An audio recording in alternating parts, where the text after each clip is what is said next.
Hi friends, ఈ video మీకు నచ్చినట్లయితే ఒక లైక్ చేయండి ఫ్రెండ్స్.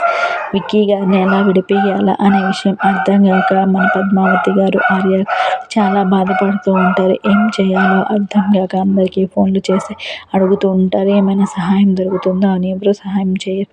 ఈ పద్మావతి గారికి అయితే ఏం చేయాలో అర్థం కాక, ఇంత మంచి మనిషికి ఇన్ని కష్టాలు ఎందుకు వచ్చినాయి, మంచితనం వల్లైనా అన్ని కష్టాలు వచ్చినాయి. మన పద్మావతి గారు బాధపడుతూ ఉంటారు.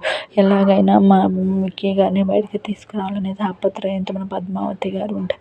ఏం దారి లేదు అని చెప్పేసరికి చాలా బాధపడుతూ ఉంటారు. ఏం చేయాలో అర్థం కాదు. అమ్మవారి ముందు మోకరిల్లుతారు మన పద్మావతి. అమ్మ, నువ్వే మా ఇద్దరిని కలిపావు, అలాగే ఇప్పుడు నా భర్తను నువ్వే బయటికి తీసుకురావాలి, మన దగ్గరికి చేర్చు, కొంగు చాచి అడుగుతున్నాను, నువ్వే నాకు ఇంకెవరు దిక్కు లేదు, ఏం చేయాలో ఒక సలహాని, ఒక దారి నాకు చూపించమ్మా అని పద్మావతి గారు అమ్మవారి ముందు వేడుకుంటారు. అమ్మవారి మహిమో ఏమో కానీ పద్మావతి గారికి వెంటనే ఒక ఐడియా వస్తుంది ఫ్రెండ్స్. అది విశ్వనాథ్ గారు చేసుంటారు అని పద్మావతి గారికి డౌట్ వచ్చి ఆర్య గారితో చెప్తుంది. వెంటనే పద్మావతి గారు, ఆర్య గారు ఇద్దరు బయలుదేరిపోయి విశ్వనాథ్ దగ్గరికి వెళ్ళిపోయి, విశ్వనాథ్ నిజం అడగ, నేనేం చేయలేదు అని విశ్వనాథ్ అంటూ ఉంటారు.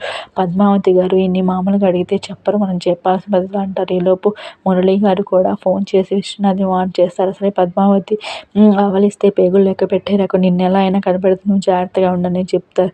ఆఫ్టర్ ఆల్ లేడీ నన్నేం చేస్తుంది అంటారు. ఈలో పద్మావతి గారు, ఆర్య గారు ఇద్దరు వచ్చేసి కంట్లో కారం గడపోతే చెప్పకపోతే అని బెదిరించేసరికి మన విశ్వనాథం గారు నిజం ఒప్పుకుంటారు ఫ్రెండ్స్. నిజం ఒప్పుకున్న వెంటనే విశ్వనాథం గారిని పోలీస్ స్టేషన్కి తీసుకొచ్చి మన ఆర్య గారిని విడిపిస్తారు ఫ్రెండ్స్. ఇదంతా మన పద్మావతి వల్లే ఫ్రెండ్స్. Bye bye.